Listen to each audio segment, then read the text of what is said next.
l'épaule est tout le temps débarquée. Ouais, c'est ça, mais c'est parce que. Mais t'es vraiment pas bon en plus, hein? Ben, je sais bien, je suis pas suivi les cours là-dedans. Moi, je suis un investigateur. Oui, je vois ça. Bon, OK. Allez, Au moins, ça, c'était la vérité. Oh! Salut la gang! Allô?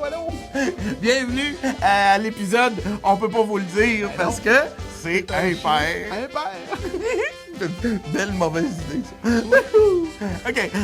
Aujourd'hui, mon Gérard, tu nous emmènes dans le secteur de Donnacona. Exactement. OK. Puis ça va, tu vas nous parler de papier.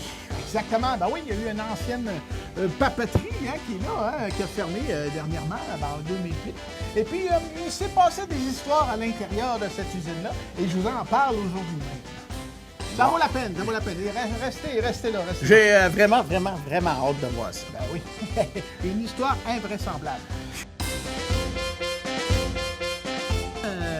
Tu nous amènes à Saint-Léonard. Qu'est-ce qui se passe là-bas? Saint-Léonard, moi, je le savais pas, mais à Saint-Léonard, pendant plusieurs années, ils ont eu leur carnaval. Oui. C'était comme le carnaval de Québec, mais c'était pas à Québec. Non. OK? Il y avait le bonhomme. Oui. Moi, j'ai fait vraiment une recherche approfondie. Puis je tiens à vous dire que ça vaut la peine de l'écouter. Ouais. Vous allez apprendre des choses exceptionnelles. Ouais. Et ensuite de ça, on s'est rendu dans un hangar octogonal. Ouais. Vous allez voir pourquoi on faisait ce genre de bâtiment-là. Octogonal, c'est-tu un hangar pour les pieuvres? Non, ça pourrait être une bonne idée. Faut Ah. voir, t'es intelligent. Ben oui, il y a 8 côtés. Mais vous allez savoir. Comment de côté? 8. Octo. Ça vient du chiffre octo. OK. Octogonal. Et on va voir ça. Pourquoi on a fait ça comme ça? Puis moi, je vais vous parler d'une histoire de ballon-ballet avec des patates grelots. Moi, j'aime ça, des patates grelots avec du beurre, du sel. Il jouait avec des patates grelots. Ah oui, mais ça, pour le savoir, il va falloir que tu m'écoutes, moi, Gérard. OK. Et on s'est rendu à Saint-Basile.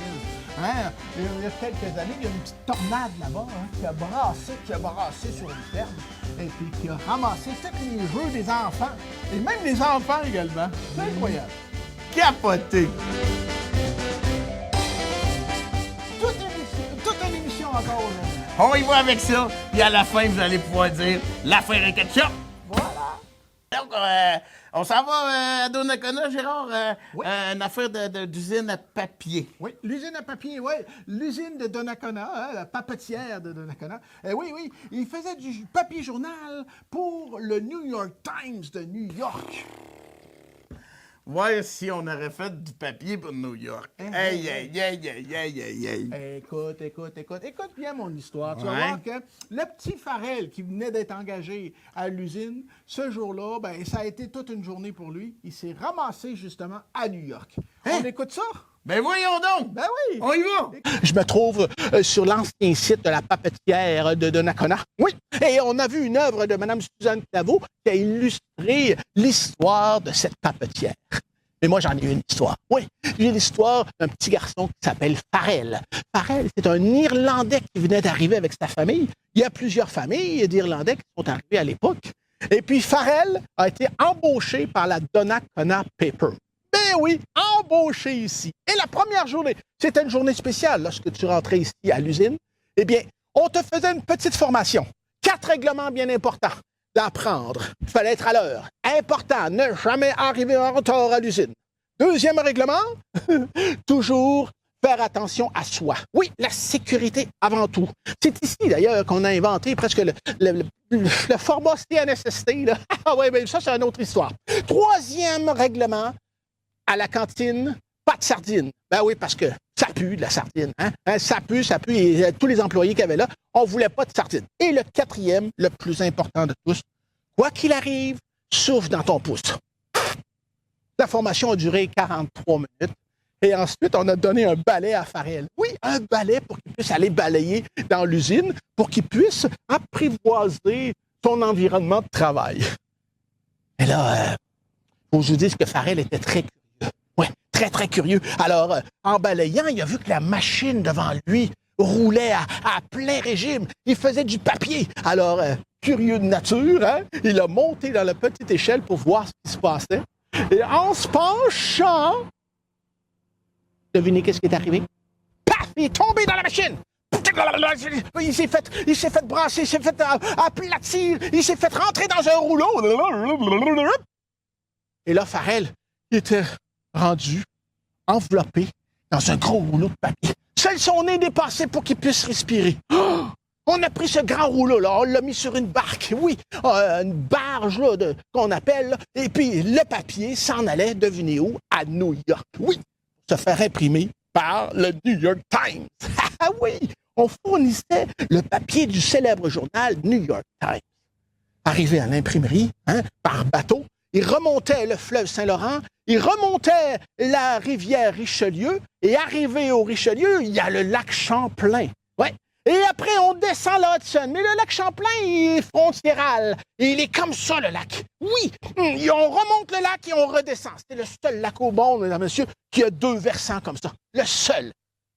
Arrivé donc à l'imprimerie, il se prépare, on met le gros rouleau de papier sur la machine et on attend le résultat de la série mondiale de baseball. Oui, car c'est la grande soirée. C'est les Dodgers de New York qui jouent contre les Red Sox de Boston. C'est la grande finale. Et devinez quoi? Les Dodgers ont gagné. Et là, les rouleaux commencent à imprimer. Ça y va, ça y va. Voilà, c'est la finale. Tout le monde a gagné. Et au petit matin, Farrell se retrouve dans un ballot de journaux. Paf! Déposé sur une rue. Prêt à être vendu par un camelot. Personne n'a acheté son journal. Il a ouvert ça. Il a vu que les Dodgers avaient gagné. Il tire le journal dans les airs et il s'en va festoyer comme tous les New-Yorkais. Farrell se retrouve donc près d'un banc dans la ville. Et là, il était tout aplati, mais à l'air libre. Il pouvait peut-être un peu même respirer. Et il a souvenu, mesdames et messieurs, du 4e règlement. Quoi qu'il arrive, souffle dans ton pouce. Et là, il s'est soufflé. Et il est devenu Farrell! Hey, méchant voyage! Hein? Tu me crois maintenant? Ben, j'ai pas le choix. C'est une émission de nouvelles, ici. Ben oui, voilà. Alors, on apprend plein de choses. Remplie de vérité. Exactement. Tout un indice surprise. Surprise, ben oui, surprise vérité. Mais merci pour cette belle information, Gérard. J'apprécie beaucoup. Moi aussi. Moi aussi, j'apprécie. Tu comprends? Fait divers. 4, 5, 6, 7, 8. Ouais, c'est en plein ça. Une forme octogonale. 8 côtés, mesdames et messieurs. Et oui, on a appris ici même, dans Grondines, que ce bâtiment, mesdames et messieurs, ben, écoutez, a été construit à 8 côtés parce que c'est pour éloigner le diable. Oui, le diable. On en parle du diable, mesdames et messieurs. On a peur de lui. Et puis, il paraît que le diable a peur des angles droits. C'est donc pourquoi ce bâtiment a 8 côtés, aucun angle droit à l'intérieur de ce bâtiment. N'est-ce pas incroyable? Alors, si vous avez quelques petites peurs à la maison, construisez toujours quelque chose, soit un cercle, un octogone, hexagone et compagnie. Allez-y, gênez-vous pas. Bon, je vais aller refaire un tour pour voir s'il y a vraiment 8 côtés. OK, bye-bye. De 1, à de 2, à de 3, à de 4, à de 5, à de... À quoi ça sert? À quoi ça sert? Ah! C'est facile. Ça, là, c'est la casquette de la figurine 1967 du facteur de quartier. En fait, en 66, il n'y avait pas ça ici. Puis tous les enfants avaient perdu la casquette. Fait qu'en 67, ils passaient la tâche dans le cou. C'est sûr que c'est ça. Hein? Vérifions. À quoi ça sert? Est-ce que c'est un bouchon de bouteille? Ah! Ben, bonne réponse! Oui! Hé, hé, excellent, excellent! Écoute, nous, dans notre jeunesse, là, hein, quand on décapsulait une boisson gazeuse avec une bouteille en vitre... Oh, le bruit, c'est... Ben, pas... Ouais, ça dépend de la région. OK. Ça dépend de l'atmosphère. En tout cas, bref, ça, c'est un autre sujet. On ira pas jusque-là. Alors, lorsqu'on ne buvait pas la bouteille au complet, mais on pouvait mettre ça sur, par exemple, c'est la bouteille, tu mettais ça comme ça, et tu mettais le capsuleur dessus, et ça gardait le pétillant pour pouvoir le prendre ensuite, et puis boire encore dans ta bouteille. Aïe, aïe. Hey, c'est fou quand on est vieux, comment on connaît des choses. Ouais, c'est bon. On passe à autre chose, là. Hey! Effectivement, Saint-Léonard, il a eu son propre carnaval. J'ai essayé de retrouver le casse, là, ben, le deuxième, là, parce que le premier, là, vous allez voir ce qui s'est passé avec. Mais ça, ben, au moins, je suis comme blanc, hein, comme le bonhomme. Ah ouais? Hein? Donc, toi, tu nous racontes l'histoire du carnaval de Saint-Léonard? Exact. Wow! Ben, c'est ça. Fait que l'histoire du début, même, je te dirais, l'année avant le début. Ah ouais! Ouais. Hey, j'ai hâte de voir ça. Hey, on y va voir. On y va. Bonjour les amis à la maison, vous êtes avec Carlos, votre investigateur. Je vous emmène aujourd'hui dans la belle communauté de Saint-Léonard de Portneuf. Mon histoire vous amène dans les années 60, des années 67, 68, où il y a eu la création du carnaval de Saint-Léonard. À l'époque, il avait prévu de faire une semaine d'activité dans le but de réunir tous les villageois autour, puis d'avoir beaucoup de plaisir. Ceux qui avaient investigué l'histoire avaient envie de louer le vrai costume du bonhomme carnaval. Cependant, c'était beaucoup trop cher. Alors, nous avons eu les deux artistes du village qui étaient le cordonnier et le forgeron qui se sont proposés pour faire le costume. Alors, ces deux hommes-là se sont mis ensemble pour travailler, pour préparer le costume. Ça a pris plusieurs essais, surtout pour la tête. La tête, là, c'était extrêmement compliqué à préparer. Ils ont fait plusieurs essais. Ils sont arrivés in extremis pour l'ouverture du carnaval. Donc, aucun essai de fait. Ils ont pris celui qui avait été déterminé pour jouer le rôle du bonhomme et ils l'ont habillé la journée même. Et voilà, le costume et la tête, et il était parti. Bien sûr, mes sources m'ont dit qui était cet homme dans le bonhomme carnaval, mais il m'est interdit de vous révéler ma source et de vous révéler qui était cet homme. Alors, il a fait sa journée et il s'est promené, puis joyeux carnaval, tout allait bien. Mais le soir venu, lorsqu'ils ont voulu lui enlever la tête, ils se sont rendus compte qu'elle s'était soudée au costume et à l'homme aussi. Donc, il fallait prendre une décision. Qu'est-ce qu'on fait? On se passe du bonhomme carnaval ou bien on le laisse habiller comme ça toute la semaine? Tout le monde a voté. Et voilà, l'homme a dû garder son costume pendant 7 jours. Pendant 7 jours, 7 nuits, il a dormi avec son costume. Il a mangé avec une paille. C'était tout qu'un homme. Alors, grâce à mes informations, j'ai retrouvé cet homme de la première édition du bonhomme carnaval. Je suis allé le voir chez lui. On a discuté. Et je lui ai demandé comment il avait trouvé son expérience. Sa réponse fut très claire. C'était une longue semaine. Joyeux carnaval! C'est tout ce que je peux vous dire pour l'instant. Oui, c'est ça, là. Fait que, il est quasiment fini. Là. Il fait chaud aujourd'hui. Il a fait 29 degrés. Ça n'a pas de bon. Ah, excuse-moi, m'a te rappeler. Oui, vous êtes là. Vous êtes encore là. Ben, je voulais vous dire, justement, essayez pas de trouver le premier costume de la première édition du carnaval parce que, malheureusement, quand on l'a retiré, là, il a fallu le découper au complet. Même, en fait, là, faut pas le dire à tout le monde, mais je vais vous en parler. Là. C'est là qu'a été inventé les pinces de désincarcération. Ça a pris ça pour sortir le bonhomme du bonhomme. Hein? Avoue que tu capotes, hein? Ah wow! Quelle histoire! Moi, je m'attendais pas à ça. Le premier costume, là, oui, hein? m'attendais J'ai pas trouvé à ça, là. Du tout. Ouais. Mais c'est ça, faut pas essayer de le retrouver parce que malheureusement, il n'existe plus ce costume-là. Voilà. Hey, bravo, belle recherche. Merci Gérard. Excellent. C'était le fun, Saint-Léonard. Oui. Je vais retourner vous voir. Merci. Les expressions. Aujourd'hui, dans les expressions, on a une expression très commune au Québec. En fait, c'est l'affaire est ketchup. Tu sais quoi, toi, mon Gérard, l'affaire est ketchup? Ben, en fait, ça vient de Portneuf, ça, du comté de Portneuf. Ben oui, non. Effectivement, dans le nord. Dans le nord, parce qu'il fait plus froid dans le nord. Finalement, en fait, c'est pas l'affaire et ketchup, c'est faire du ketchup. Hein? Comprends-tu?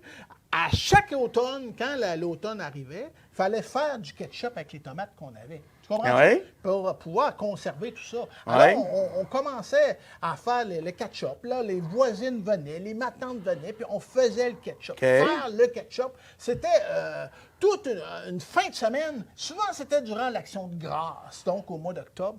On ramassait toutes les tomates qui restaient, puis on faisait le ketchup, là. Alors, l'affaire et ketchup, ça est un dérivé de tout ça.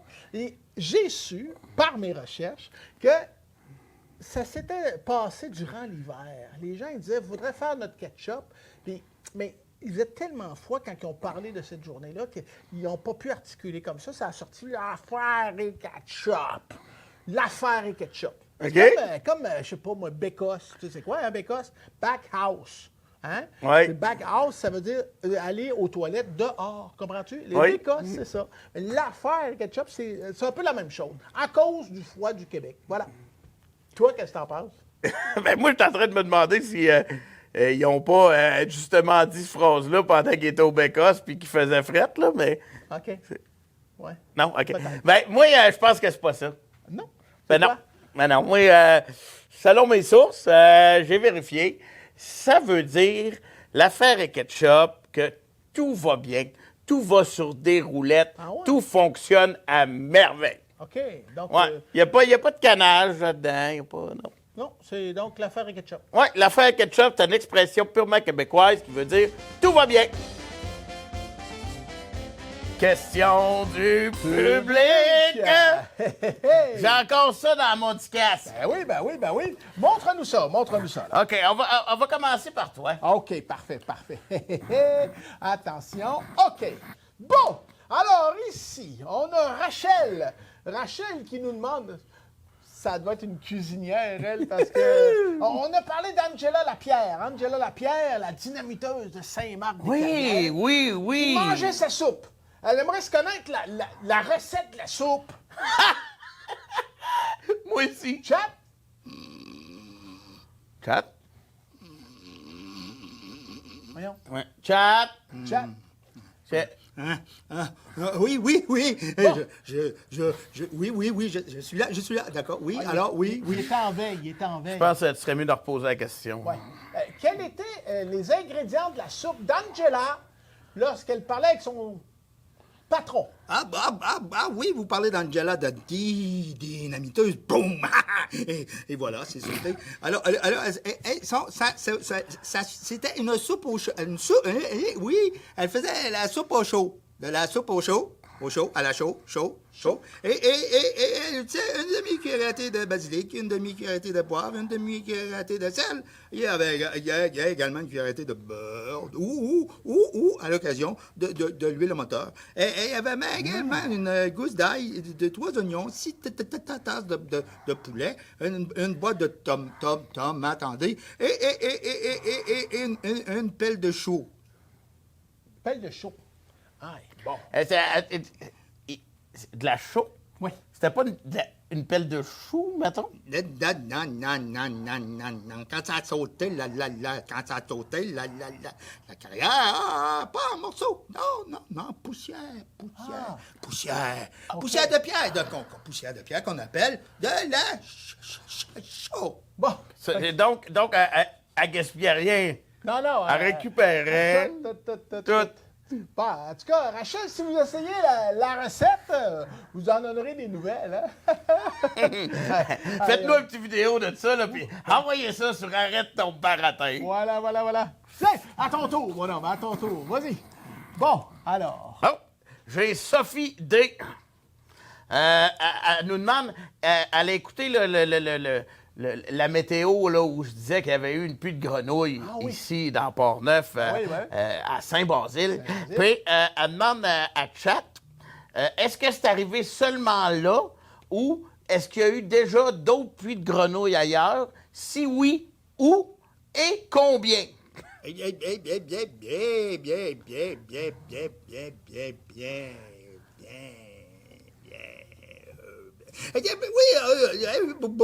Beaucoup de pluie de grenouilles dans le monde. D'ailleurs, il y a un documentaire le documentaire qui s'appelle La 7e prophétie avec Demi Moore. Un documentaire d'1h30 à peu près, peut-être un petit peu moins, un petit peu plus, où on voit tomber des grenouilles en Égypte.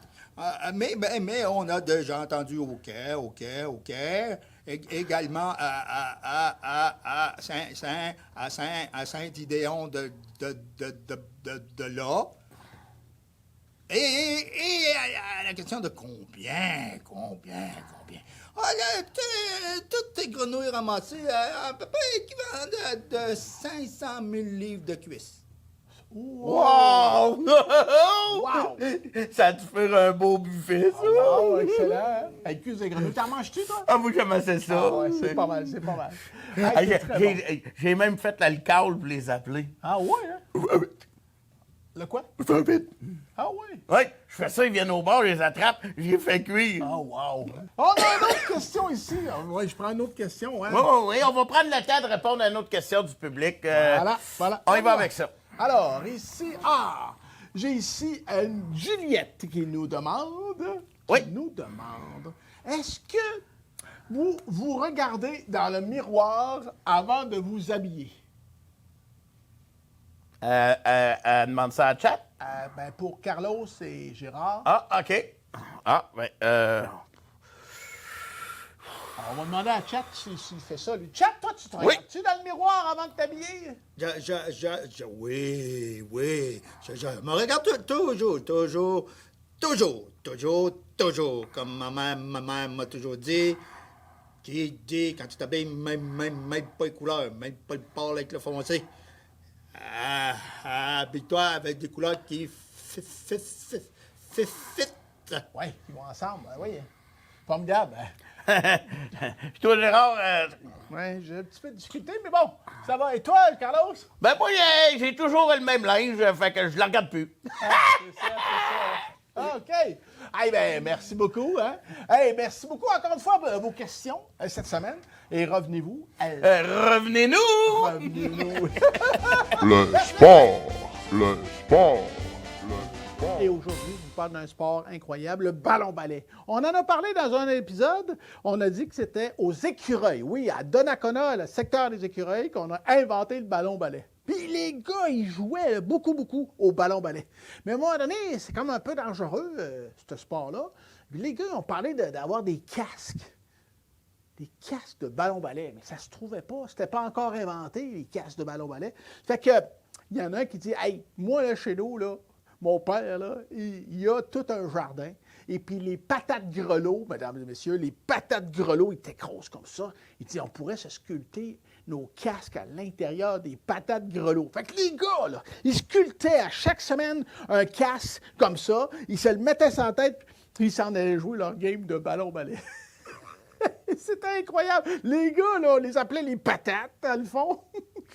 Et puis là, ils jouaient comme ça toute leur game de ballon-ballet.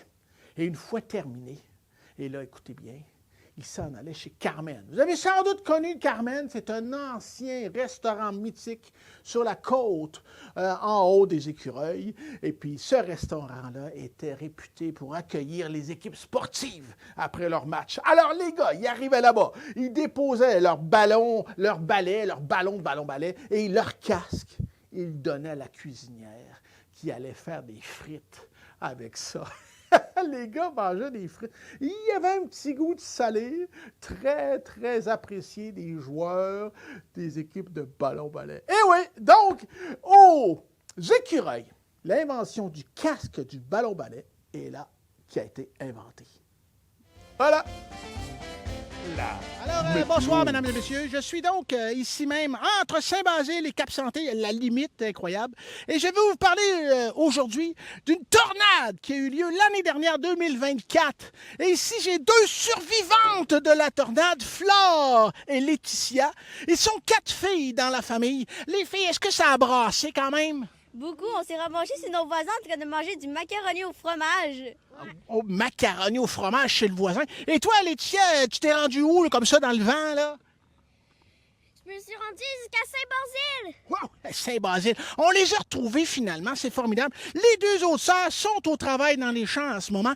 Ils vendent des framboises, des bleuets, c'est formidable.